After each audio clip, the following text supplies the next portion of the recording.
Malaysia calling ভিসার আবেদন শুরু ঘোষণা। নতুন নিয়মে ভিসা ও মেডিকেল চালু। আসসালামু আলাইকুম প্রিয় দর্শক বন্ধুরা, ভিডিওটি শুরু করার আগে আপনাদের সবাইকে অনুরোধ করব আমাদের চ্যানেলটি এখনই সাবস্ক্রাইব করে পাশে থাকা বেল আইকনটি অন করে রাখুন, যাতে প্রবাস ভিসা ও আন্তর্জাতিক চাকরির সর্বশেষ খবর সবার আগে আপনার কাছে পৌঁছে যায়। বাংলাদেশ থেকে মালয়েশিয়ায় যেতে ইচ্ছুক কর্মীদের জন্য আবারও বড় সুখবর এসেছে। ইতিমধ্যে মালয়েশিয়া কলিং ভিসার আবেদন প্রক্রিয়া শুরু করার ঘোষণা দেওয়া হয়েছে এবং নতুন নিয়ম অনুযায়ী ভিসা প্রসেসিং ও মেডিকেল সিস্টেম চালু করা হয়েছে। দীর্ঘ সময় বন্ধ থাকার পর আবারও মালয়েশিয়ার শ্রমবাজার ধীরে ধীরে উন্মুক্ত হওয়ার খবর পাওয়ায় হাজার হাজার কর্মীর মধ্যে নতুন আশার সঞ্চার হয়েছে। সরকারি সূত্রে জানা গেছে, খুব শিগগিরই অনুমোদিত রিক্রুটিং এজেন্সিগুলোর মাধ্যমে কর্মী নিয়োগের কার্যক্রম শুরু হতে পারে এবং সেই অনুযায়ী আবেদন গ্রহণ করা হবে। যারা মালয়েশিয়ায় কাজ করতে আগ্রহী তাদের এখন থেকেই পাসপোর্ট, জাতীয় পরিচয়পত্র এবং অন্যান্য প্রয়োজনীয় কাগজপত্র প্রস্তুত রাখার পরামর্শ দেওয়া হচ্ছে।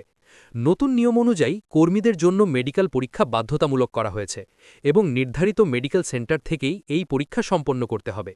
মেডিকেল পরীক্ষায় উত্তীর্ণ হওয়ার পরই মূল ভিসা আবেদন প্রক্রিয়া সম্পন্ন করা যাবে বলে জানানো হয়েছে।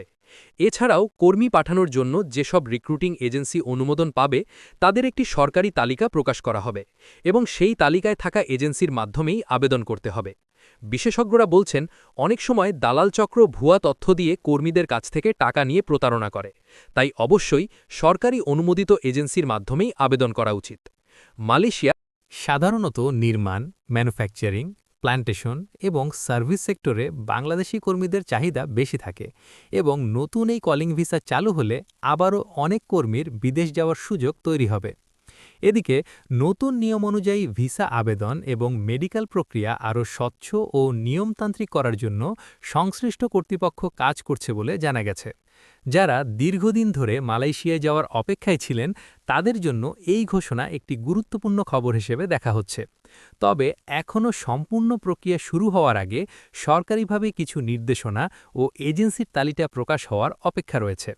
অনেকেই মনে করেন মালয়েশিয়ায় যাওয়া খুব কঠিন বা অনেক টাকা লাগে, কিন্তু সঠিক নিয়মে এবং বৈধ রিক্রুটিং এজেন্সির মাধ্যমে গেলে অনেক সময় কম খরচেও যাওয়া সম্ভব। তাই সবসময় সতর্ক থাকতে হবে এবং দালালদের থেকে দূরে থাকতে হবে, কারণ অনেক প্রতারক চক্র মানুষের স্বপ্নকে পুঁজি করে টাকা নিয়ে প্রতারণা করে থাকে। আরেকটি বিষয় অনেক মানুষ জানেন না, মালয়েশিয়ায় কাজের সুযোগ শুধু একটি সেক্টরে নয়, সেখানে বিভিন্ন ধরনের কাজ রয়েছে এবং দক্ষতার উপর ভিত্তি করে বেতনও ভিন্ন হয়ে থাকে। যারা দক্ষ কর্মী তারা তুলনামূলকভাবে ভালো বেতন এবং সুযোগ সুবিধা পেয়ে থাকেন।